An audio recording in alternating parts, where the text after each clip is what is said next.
Bonjour, dans cette vidéo, on va s'intéresser au recrutement des bénévoles. J'ai tenu à la faire en fait parce que dans l'association Eloquentia Saint-Denis, cette année et l'année dernière, j'ai beaucoup travaillé sur ce point-là. Au cours de cette vidéo, on va s'intéresser à l'évolution du bénévolat. On va aussi voir comment on s'adapte à cette évolution et où on peut trouver des bénévoles. Et enfin, pour conclure, on s'intéressera à deux grands principes qui permettent de constituer une équipe de bénévoles solide. On va d'abord s'intéresser aux évolutions du monde associatif. Il faut savoir que l'une des évolutions majeures du monde associatif ces dernières années a été l'augmentation drastique du nombre de bénévoles. On est passé de 11,5 millions de bénévoles en 2010 à 12,5 millions de bénévoles en 2014, soit une augmentation d'1 million de bénévoles en l'espace de 4 ans. De plus en plus de jeunes s'engagent dans le milieu associatif. Il faut savoir qu'en 2014, 3,3 millions de jeunes sont bénévoles en France. Une autre évolution très intéressante au niveau de l'associatif et du recrutement des bénévoles dans l'associatif, c'est que l'engagement se fait plus ponctuel et un peu moins régulier. En fait, avec l'avènement des nouvelles technologies, on assiste à un étalement du temps de chaque bénévole sur plusieurs causes différentes. Les motivations sont également plus concrètes. C'est d'abord se rendre utile, c'est aussi participer à des projets qui nous tiennent à cœur. Et enfin, c'est aussi participer à des missions qui nous intéressent et qui sont parfois en lien avec ce qu'on veut exercer comme profession plus tard. La dernière évolution notable au niveau de l'associatif et du recrutement des bénévoles, c'est la professionnalisation du bénévolat. En fait, de plus en plus d'entreprises proposent à leurs salariés d'aller aider des associations en leur dégageant du temps dans leur emploi du temps. C'est ce qu'on appelle le mécénat de compétences. Ça a un double avantage, d'une part pour les associations, parce que ça amène des compétences reconnues, et d'autre part pour les entreprises, puisque là, ça leur permet de mettre en avant la responsabilité sociale des entreprises. Face à ces évolutions, il est parfois difficile de s'adapter. On va écouter Maxime à ce sujet. La plus grosse galère que j'ai eue pour développer mon association, c'est des gens qui sont tout de suite chauds pour le projet, mais ils veulent que ça se fasse hyper vite, dans l'instant, tout de suite. Et si dans les 2 mois, le projet n'a pas abouti, on les a plus. Et ça a été vraiment horrible. Et même les gens qui veulent avoir de la notoriété par rapport à l'association, qui nous proposent tout un tas de choses et qui se laissent déborder, qui ne font plus rien et qui nous laissent tout sur les bras. Ça, c'est une horreur. Il faut donc bien penser sa stratégie de recrutement et on va écouter à ce sujet Cyril, Nicolas et Laure. Pour intégrer les bénévoles à l'association, ce qu'on fait, c'est qu'on organise des réunions d'information qui sont un peu formelles. On propose des petites vidéos, un PowerPoint aux nouveaux bénévoles, on leur explique le process, comment ça va se passer, notre fonctionnement par Doodle, leur participation aux ateliers. Une fois qu'on leur a expliqué tout ça, on fait témoigner des anciens bénévoles, donc directement à table, ils expliquent un peu ce qu'ils tirent de l'association et pourquoi ils se sont engagés, ce que ça leur permet de recevoir. Et à la suite de cette petite réunion d'information, on organise toujours un apéro-cravate. Donc l'apéro-cravate, c'est le moment où tous les bénévoles, les bénéficiaires, les partenaires de l'asso peuvent se rencontrer, discuter, échanger. Et donc ces nouveaux bénévoles sont directement intégrés à la famille cravate, entre guillemets, et peuvent justement se familiariser avec tout l'environnement de la cravate et toute son ambiance.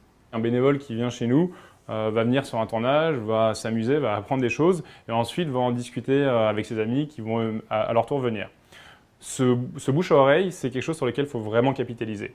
Il faut vraiment, en fait, de manière proactive, pas hésiter à dire à ces bénévoles, tiens, si tu connais d'autres personnes qui sont intéressées, n'hésite pas à les faire venir. Parce que souvent, on n'y pense pas, les bénévoles ne vont pas y penser, mais il suffit de leur dire et ils vont se dire, tiens, c'est vrai, j'ai telle personne qui peut être intéressée.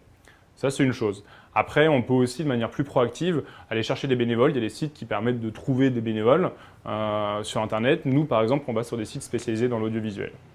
Et dernier petit conseil, on a eu quelques retombées presse et à chaque fois, ça nous a amené beaucoup de bénévoles. Donc si une association a l'occasion de paraître dans un journal, de passer à la radio, c'est bingo. Comme on est un espace de vie, les gens qui viennent, forcément, on leur en parle. Et quand on voit que c'est des personnes qui viennent plusieurs fois, qui nous posent beaucoup de questions, on dit que c'est possible de s'investir pour faire des ateliers. Par exemple, s'ils ont des ateliers à proposer au sein du lieu, nous on est ouvert, le programme culturel est totalement ouvert. Et aussi pour tenir le lieu, donc c'est-à-dire participer à l'ouverture du lieu. Et on fait des réunions qu'on appelle réunions bénévoles, où vraiment l'équipe bénévole de Liotopie, le CA fait une soirée tous ensemble pour parler de ça et qui veut s'investir, comment. Il y a donc 5 choses importantes à retenir. Il ne faut pas hésiter à créer des cadres d'implication comme les fiches missions de la cravate solidaire. Il ne faut pas hésiter à faire savoir de manière très régulière qu'on est en constante recherche de bénévoles. Il faut également adapter l'émission aux besoins des bénévoles. Il faut faire en sorte que les bénévoles se sentent bien et intégrés dans l'association en organisant des dîners, des apéros, etc. Et cela mènera au dernier point, qui est de faire en sorte que les bénévoles recommandent eux-mêmes l'association. Pour trouver des bénévoles, la meilleure solution reste le bouche à oreille. Il faut en parler à ses amis, aux amis de nos amis. Il ne faut pas hésiter à mettre les bénévoles qu'on a déjà dans l'association en avant sur les réseaux sociaux pour que leurs amis entendent parler de nos actions. Et il faut aussi participer impérativement aux différents forums associatifs qui peuvent s'organiser au sein de votre université, dans votre ville. Pour ce faire et pour que ce soit vivant, il ne faut pas hésiter à mettre en place des animations sur les stands, à proposer des petites choses à manger et à interagir directement avec le public. Il ne faut pas hésiter à utiliser l'outil web pour rechercher des bénévoles également. Il existe des plateformes dédiées comme Ma Ville Je t'aide, France Bénévolat, Indigo qui sera lancé très prochainement. Mais il faut aussi pouvoir utiliser l'outil web pour se renseigner sur les acteurs locaux qui pourront nous aider dans cette recherche. Un peu plus tôt dans cette vidéo, nous avons évoqué le mécénat de compétences. Il ne faut pas hésiter à faire appel à cela, aux collaborateurs d'entreprise en fait, qui pourraient venir vous aider dans vos associations. Pour ce faire, vous pouvez aller sur la plateforme Pro Bono Lab, qui va s'afficher juste là, et sur laquelle vous allez pouvoir proposer à des salariés d'entreprise de venir vous aider. Enfin, et surtout en fait, l'université reste votre premier terrain de recrutement. Une méthode très efficace pour recruter au sein de ces universités, c'est de faire des interventions en amphi, vous en avez déjà peut-être vu.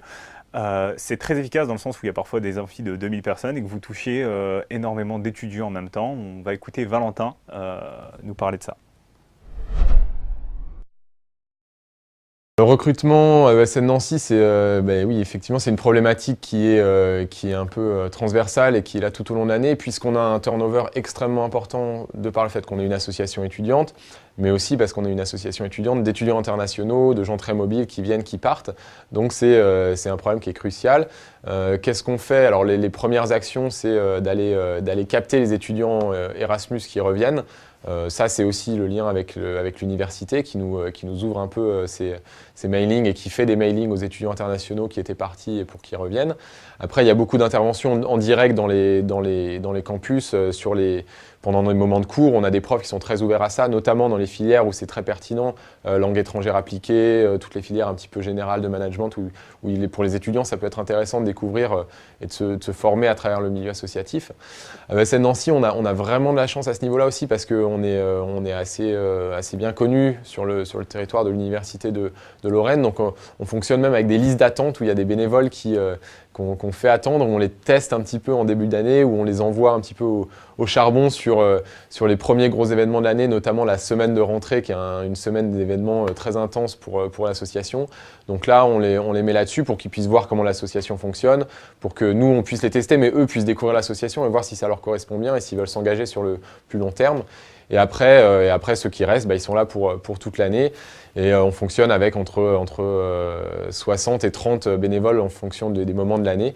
Ce qui est important de savoir, c'est qu'on fait aussi très très attention à bien récompenser, si on veut, nos bénévoles d'une manière ou d'une autre, avec des petits repas de temps en temps pour montrer notre appréciation au travail qu'ils font. Et aussi ESN permet quand même de se développer, parce qu'il y a le niveau national, le niveau international, des projets dans tous les sens, qui fait que les bénévoles, ils peuvent rester 1 an et demi, 2 ans à ESN Nancy, c'est déjà assez long, mais ils peuvent aussi s'engager sur les autres niveaux du réseau, ce qui permet vraiment de se développer et de fidéliser des bénévoles sur du plus long terme. Il ne faut pas non plus hésiter à faire appel aux étudiants dans le cadre de projets tutorés, et Mathieu va nous en parler. Pour faire face à la difficulté de trouver des bénévoles, au niveau axe stratégique de développement de l'association, ça a été de s'orienter sur la gestion des projets tutorés. Donc la gestion des projets tutorés, c'est des étudiants en master ou en DUT qui sont à l'université et qui doivent mener des missions en parallèle de leurs études et qui seront notés. Et donc l'idée, c'est de pouvoir utiliser ces projets tutorés-là pour développer notre association et recruter des personnes pour faire parler notre association. Pour finir cette vidéo, il faut absolument évoquer 2 grands principes qui sont primordiaux dans le cadre de l'activité associative. Le premier, c'est que la diversité, c'est vraiment une force au sein du milieu associatif. Il ne faut pas hésiter à faire de la place à chacun, à écouter tous les avis. Il faut vraiment que les gens se sentent écoutés et puissent prendre part aux décisions dans l'association. Il faut écouter tout le monde, il ne faut pas être dans une attitude dictatoriale. Le deuxième de ces grands principes, c'est que le bénévolat est un don de vos bénévoles. Ils n'ont rien en échange, à part ce que vous voudrez bien leur donner. En tout cas, ils ne sont pas rémunérés avec de l'argent. Donc il ne faut pas hésiter à les remercier et à encore les remercier. Un merci, c'est gratuit et ça fait du bien aux gens. Il ne faut pas hésiter à leur faire profiter du réseau externe et interne de l'association. Par exemple, à Hello Concierge, on a un réseau externe qui est composé d'avocats, donc les étudiants en droit peuvent trouver des stages, etc. Et le réseau interne, c'est des amis qu'on va pouvoir avoir dans la fac, des gens qu'on va pouvoir découvrir, etc. Pour certains, il va aussi falloir les mettre en avant sur les réseaux sociaux, leur donner un peu de notoriété, montrer qu'ils participent à la vie associative de la fac. Et enfin, il ne faut pas hésiter en fin d'année à offrir un repas dans le cadre d'un gala, d'un apéro, où on fait se rencontrer tous les membres de l'association, les bénévoles, les gens qui nous ont fait profiter du mécénat de compétences, les partenaires. C'est un moment pour se rencontrer, pour se découvrir, pour créer du lien. Et c'est un moment très important, la création de liens dans la vie associative. Voilà, on arrive à la fin de cette vidéo. Merci de m'avoir écouté. J'espère qu'elle vous a servi. J'espère que je n'ai pas été trop long et que vous m'avez compris. Je vous souhaite en tout cas de réussir votre projet associatif et de recruter un bon nombre de bénévoles pour cette année.